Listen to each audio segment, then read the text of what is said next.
السلام علیکم۔ ایک نئی اور اہم ویڈیو کے ساتھ آپ کے روبرو ہوں۔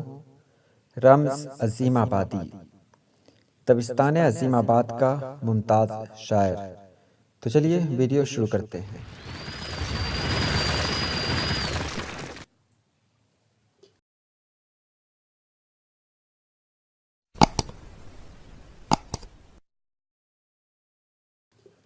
رمز عظیم آبادی کی پیدائش جون 1916 میں ہوئی اور 15 جنوری 1997 کو ان کا انتقال ہوا۔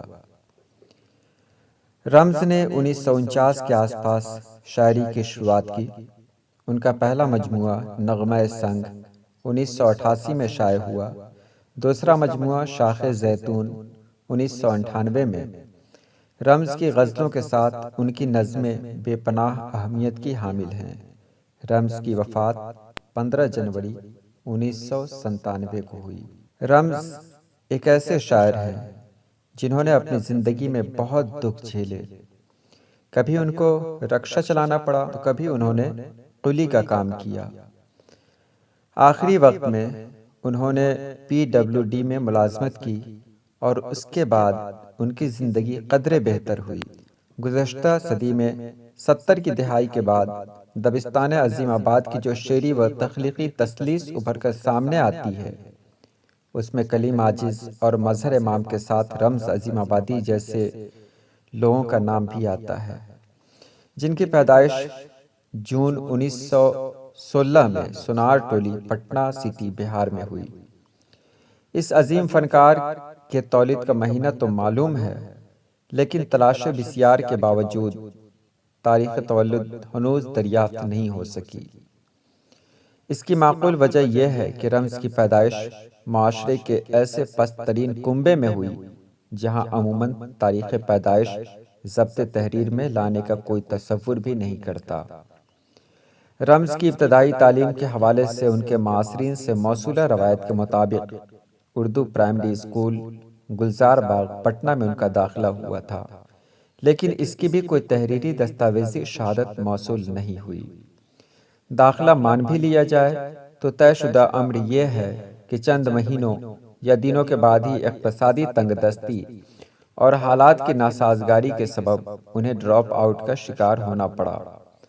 رمز عظیم آبادی کے حیات اور خدمات کے حوالے سے معلومات کا جو واحد ماخذ ہے، وہ ادارہ سلسلہ پٹنہ کے زیر اہتمام شائع کتاب رمز عظیم آبادی شخصیت اور فن ہے، جن کے بیشتر مقالے ان کے معاصرین کی یادداشتوں پر مشتمل ہیں۔ اس کتاب کے مطابق رمز نے ذاتی دلچسپی دکھاتے ہوئے اپنے دوست اور شعری استاد جناب منظر عظیم آبادی سے اردو زبان سیکھی۔ باضابطہ تعلیم نہ کسی اسکول سے اور نہ کسی مدرسے سے حاصل کر سکے، تاہم مطالعے کا شوق تاحیات رہا۔ یہاں تک کہ معاشی تنگ حالی میں بھی کتابوں کی خریداری کا سلسلہ جاری رہا۔ باعث استجاب امر یہ ہے کہ جو رمز اپنی تنگ حالی کے سبب کسی ادارے میں اپنی تعلیم جاری نہ رکھ سکے، زمانے نے دیکھا وہی رمز ایک دن ایک ایسا ادبی و تخلیقی ادارہ بن کر سامنے آیا جس سے شعر و ادب کے سینکڑوں تشنگان سیراب ہوئے۔ اسی لیے میرا ذاتی نظریہ یہ ہے کہ رمز کی عظمت کا راز اس کے ایک عظیم شاعر ہونے سے زیادہ ایک عظیم تخلیقی و فنی استاد ہونے میں مضمر ہے۔ رمز عظیم آبادی کے بارے میں بہت کچھ کہا جا سکتا ہے، لیکن پہلے ہم ان کی غزلوں کو دیکھ لیں۔ تم پسینہ مت کہو ہے جاں فشانی کا لباس، دھوپ میں چلتے ہوئے رکھتے ہیں پانی کا لباس۔ پردہ پوشی کم سے کم ہوتی ہے ہر کردار کی، پیرہن لفظوں کا بنتا ہے کہانی کا لباس۔ پھر اجالے سے سفر ہوگا اندھیرے کی طرف، جب اتاریں گے بدن سے عمر فانی کا لباس۔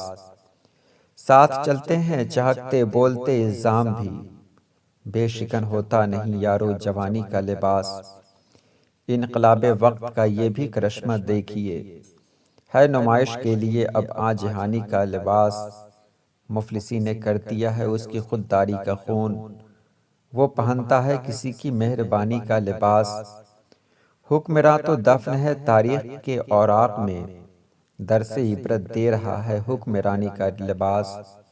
جگمگاتا ہے غزل کے جسم پر ہر دور میں، میلا ہوتا ہی نہیں جادو بیانی کا لباس، چند ساتویں خوشی کی اپنی قسمت میں کہاں، راز کب آیا ہے مجھ کو شادمانی کا لباس، رمز وہ عہد غلامی ہو کے دور حریت، اشتہار مفلسی ہندوستانی کا لباس۔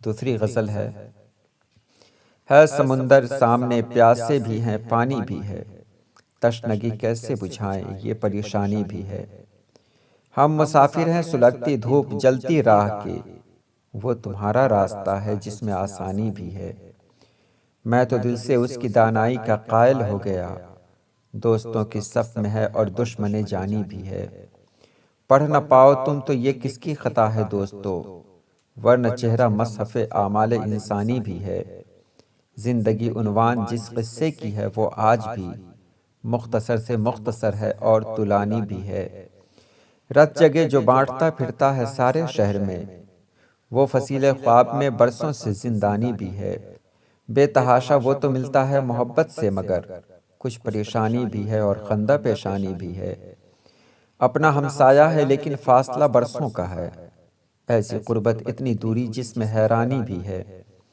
زندگی بھر ہم سرابوں کی طرف چلتے رہے، اب جہاں تھک کر گرے ہیں اس جگہ پانی بھی ہے، رمز تیری تیرہ بختی کی یہ شب کٹ جائے گی، رات کے دامن میں کوئی چیز نورانی بھی ہے۔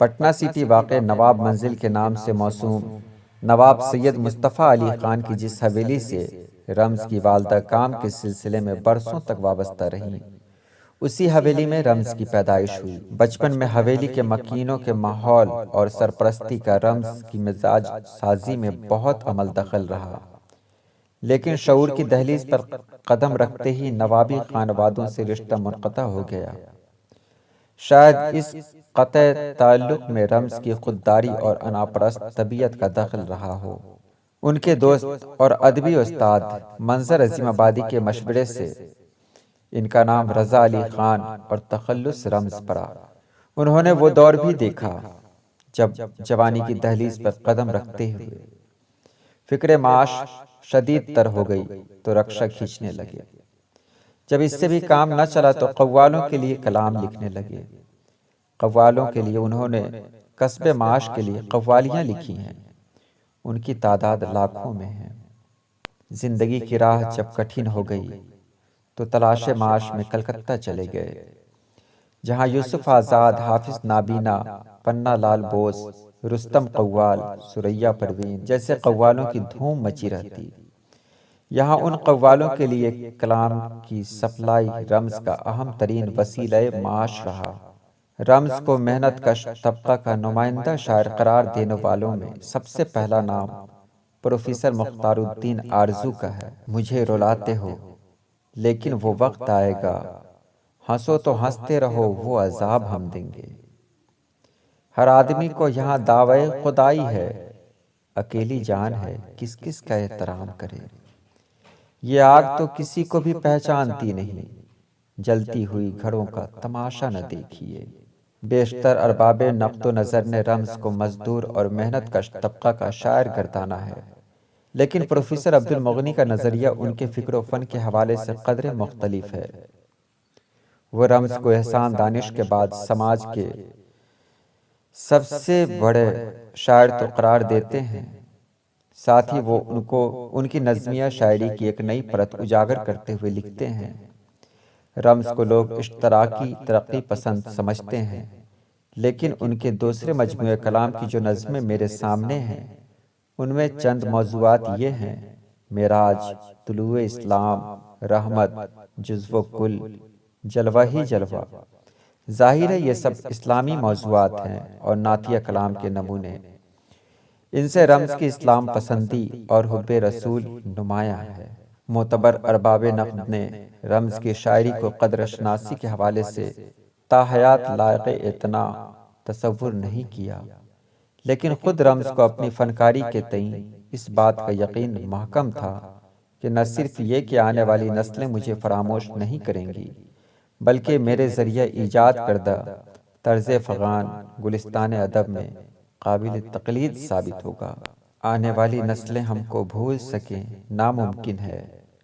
نقش قدم کے مٹتے مٹتے راہ گزر بن جائیں گے۔